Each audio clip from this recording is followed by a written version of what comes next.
안녕하십니까. 자, 양진석 세무사입니다.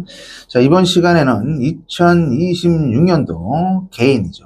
주택임대업과 관련되는 종합소득세 신고에 대해서 살펴보도록 하겠습니다. 자, 실무상 체킹사항에 대해서 이해를 설명을 드리도록 할게요. 개인 주택임대사업자입니다. 제일 많이 물어보시면서 질문하시는 게 뭐냐면, 임대 중에서 있잖아요. 다가구, 즉 원룸입니다.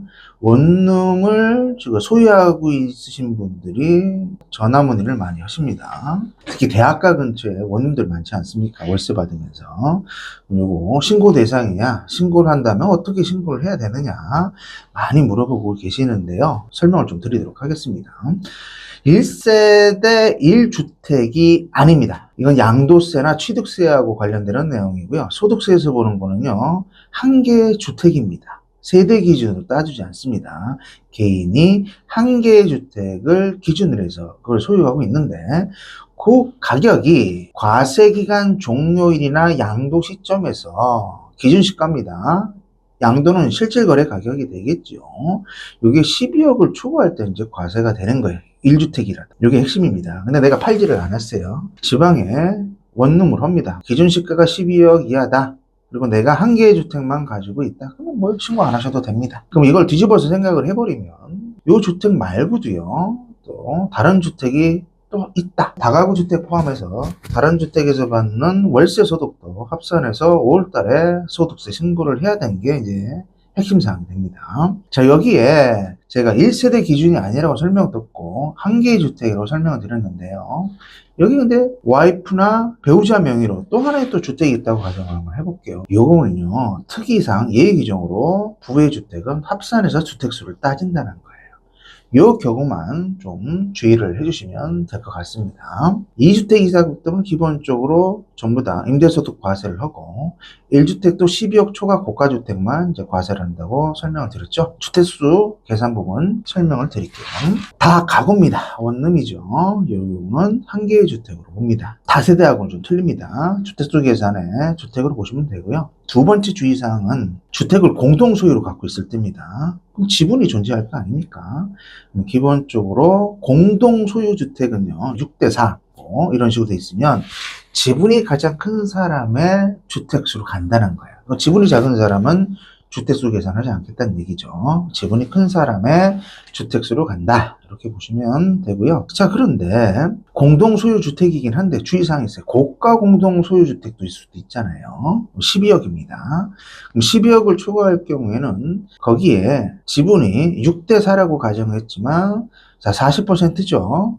이런 고가주택의 지분이 30%를 만약에 초과했을 경우에는 지분 계산을 고려해서 주택수 계산에 포함이 돼요. 요거 좀 주의를 해주시면 되고요. 그 다음에 두 번째도 주의사항은 6대4로 가지만 지분이 어떻게 돼요? 낮다고 하더라도 40%가 된다고 하더라도 그 전체 월세 수익의 지분율을 곱한 게 1년 기준으로 따져서 600만 원입니다. 600만 원 넘기는 금액 기준도 주택수에 포함을 하셔야 돼요. 자, 그러면 큰 거부터 볼게요. 공동소유주택은 지분이 가장 큰 사람의 공동소유주택으로 본다. 지분이 작은 사람은 고려하지 않습니다. 단 예의상으로 고가주택입니다. 고가주택은 지분이 30%를 초과하더라도 그거는 금액에 상관없이 내 주택수에 포함을 해야 되고요. 자, 두 번째 주의사항은 지분율이 40%, 이 경우 되더라도 전체 월세 소득의 지분율 곱한 게 금액 기준으로 따져서 600만 원 이상인 경우는 또 주택세 포함에 들어가야 된다는 겁니다. 세 번째 주의사항, 이것도 가끔 발생을 해요. 내 집주인한테 전세를 샀는데 여기에 다시 또 세를 줄 수도 있잖아요. 세입자가. 그리고 다른 데 내가 주택이 있어요. 이런 경우는 전전세 부분도 주택수에 포함이 돼서 월세를 만약 받았다, 주택소득에 가감을 하셔야 됩니다. 그리고 12억 기준 제가 말씀드렸죠. 종료일 시점에서 따지시 12월 31일입니다. 1월 1일 개시 시점에서 따지지 않는다는 거, 요것도 한번 주의를 해주시고요. 주의사항 두 번째가 있습니다. 우리가 양도소득세나 그다음 취득세 계산할 때 일시적 2주택이라는 게 있죠. 종전주택이 있고 신규주택을 사서 1년 이후에 3년 이내에 종전주택을 양도를 했을 때는 취득세가 됐던 그다음에 양도세가 됐던 자 비과세가 될 거 아닙니까? 그거는 양도소득세와 취득세 얘기고요. 소득세와 관련되는 사항은요. 일시적으로 2주택이 된다고 하더라도 임대소득과 관련되는 거는 2주택 보유기간에 해당되는 기간 동안에 발생한 월세 소득에 대해서는 2주택 되기 때문에 반드시 5월달에 종합소득 신고를 하셔야 된다는 거예요. 이것도 주의를 해주시기 바랍니다. 자, 그러면 주택수 산정이 이제 계산이 끝났고요. 어떻게 세금을 내기는지 한번 살펴보도록 하겠습니다.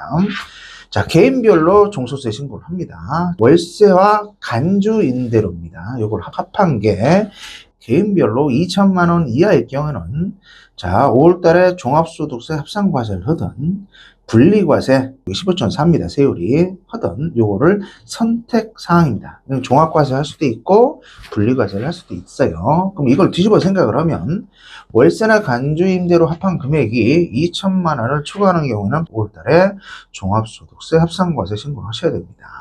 이게 이제 큰 줄기가 될 것 같고요. 종소세 신고를 어떻게 하는지 설명을 드리면 계산을 하는데 우리가 등록임대주택이라는 게 있고요. 그 다음에 미등록임대주택이라는 게 있습니다.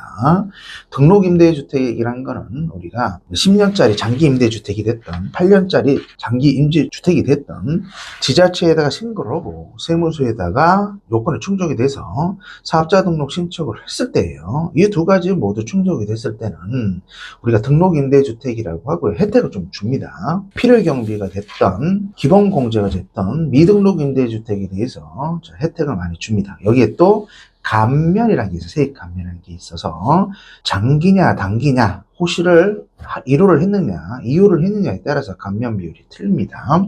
네, 요걸 좀 설명드리려고 하는 거예요. 등록 임대주택에 대해서는 해당 사항이 오고요. 미등록 임대주택은 감면 규정이 없습니다. 네, 소득세법에서 등록 임대주택에서 감면이 와서 감면을 딸랑 받았다고 쳐요. 자, 그럼 어떤 문제가 뜨냐면 추후에 양도를 할 때죠. 양도세 계산할 때 등록임대주택에 대해서는 감가상각 의제라는 게 있습니다. 이거는 자, 장부를 내가지 않더라도 추계라고 합니다. 감가상각 보유기간 동안에 감면을 받아서 감가상각 비용처를 하지 않더라도 감가상각하고도 간주를 하기 때문에 자, 양도세 할 때 취득가액이 줄어드는 효과가 와버려요. 그럼 세금을 많이 내버립니다. 그래서 이 말씀을 드릴게요. 등록임대주택과 관련되는 거는요, 세액 감면 받지 마세요. 소득세 계산하실 때 배보다 배꼽이 더 커버립니다.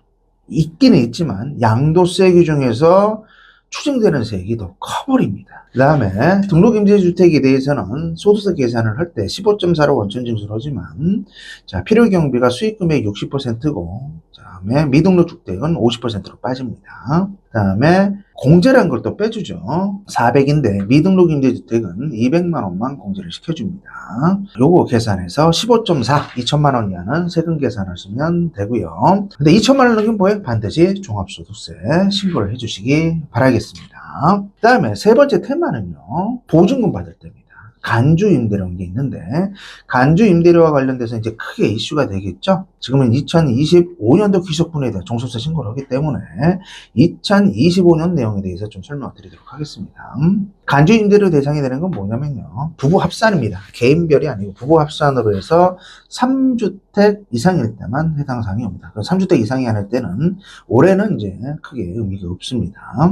자, 임대보증금을 받죠. 네, 이 중에서 소액주택입니다. 요거는 이제 우리가 보증금을 받더라도 계산하지 않습니다. 그러면 소형 임대주택의 전제조건이 뭐냐? 면적 기준으로 따져서 40제곱미터 이하이거나 또는 그 호별 가격이 기준 시가가 2억 원 이하일 때는 보증금 받더라도 계산해서 어카운팅하지 않습니다. 그 넘어갈 때만 보증금 계산을 하고요. 이 금액에 대해서는 전체 소득세 계산할 때 3억 원까지는 제외를 시켜줍니다. 그래서 전체 받은 금액 중에서 3억 원을 빼고 여기 이제 일수 계산하겠죠. 365분의 자, 임대 기간 일수 계산을 하고요. 여기에 이제 정기예금 이자율이 있는데 지금 현재는 신고하실 때 연이자 3.1%로 계산을 하시면 될 것 같아요. 그래서 핵심은 간주임대료는 부부 합산이다. 몇 주택 이상? 3주택 이상만 간다. 이런 경우는 자, 소형 임대주택 빼고는 자, 보증금도 3억 원 초과분은 계산합니다. 그래서 요거를 체킹하시고 참고로 자, 내년 2026년도 개정된 게 있습니다. 하나 제가 부부 합산이 3주택이라고 했는데 합산되는 게 강남에 있는 고가주택이에요. 12억 이상을 각각 부부가 별도로 자, 소유하고 있다고 하더라도 자, 엔드입니다. 여기에 보증금 합계 금액입니다. 12억 이상이 될 때는 엔드입니다. 이 경우도 간주임대로 계산을 한다는 게 2026년도 개정 사항이고, 이거는 2027년도 소득세 계산하실 때 계산해서 반영을 하시면 될 것 같습니다. 그래서 이번 시간에는 5월달 주택 임대소득과 관련되는 임대소득 부분에 대해서 설명을 드렸고요. 다가구 주택 임대소득 어떻게 할지 한번 고민을 해주시고요. 1주택 이상일 때는 반드시 하시고 12억 이하는 자, 원룸도 할 필요는 없다. 12억 이하에서요. 주택수 계산 설명을 드렸고요. 그 다음에 공동소유주택일 때 자, 대상이 되는지 안 되는지도 설명을 드렸고, 그 다음에 대상이 된다고 한다면 2천만 원 이하일 때와 초과로 쪼개지고 계산 구조에 대해서도 좀 설명을 드렸고요. 자, 그 다음에 간주임대료 부분, 자, 보증금 받았을 때 3주택 이상인 경우에 한해서 부부 합산 대상이 된다. 어떻게 계산이 되는지도 간단하게 설명을 드렸습니다.